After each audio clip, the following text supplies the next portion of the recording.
unang dapat gawin sa paghahanap ng Yamashita treasure. Kung tayo po ay naghahangad na hindi mabukya o hindi ma-failure sa ating paghahanap ng Yamashita treasure dahil sayang ang gastos at ang pagod at ang oras sa paglalaan ng paghuhukay sa nasabing prospect site.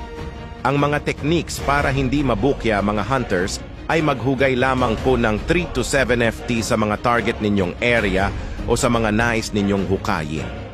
Kung sa 3 to 7 feet ang mga hidden trail marker gaya ng mga basag-basag na bote, mga antique or alingmang mga kinakalawang na bagay, kung hindi makita sa 3 to 7 FT na hukay ang mga ganyang foreign object, ay huwag na lamang ituloy ang inyong hinuhukay dahil masasayang lamang po ang inyong gastos, pagod at oras sa paghukay na iyan. Alam niyo po ang mga ka-hunters maaaring hindi matagpuan ang mga foreign objects sa lalim na 3 to 7 feet dahil mas madalas sa mga volume of deposit dito sa ating bansa ay malalalim ang pagkabaon ng mga hidden trail marker o ang mga foreign object.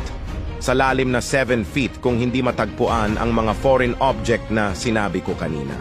Dahil kung wala po kayong kasamang treasure hunter expert o magga-guide sa inyong paghuhukay.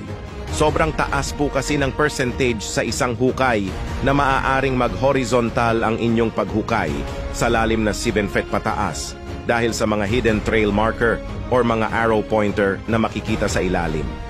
Kung tayo po ay magkakamali sa pagbabasa noon at imbes na pa-horizontal ang kanyang direction at tayo ay magtuloy-tuloy pa rin sa paghuhukay ay magiging resulta na ito ng failure at bukya. Okay? So kaya 3 to 7 feet lamang po ang inyong hukayin dahil yan lamang po ang pinakamababaw na pinagbaunan o pagkakabaon ng mga quick deposit or small stash of gold. Sa 3 to 7 feet mga ka-hunters kung hindi po natin mahahanap ang foreign object na iyan, maghanap na lamang po tayo ng ibang spot kung wala tayong kapasidad na basahin ang lahat ng treasure marker sa ilalim upang hindi tayo mabukya.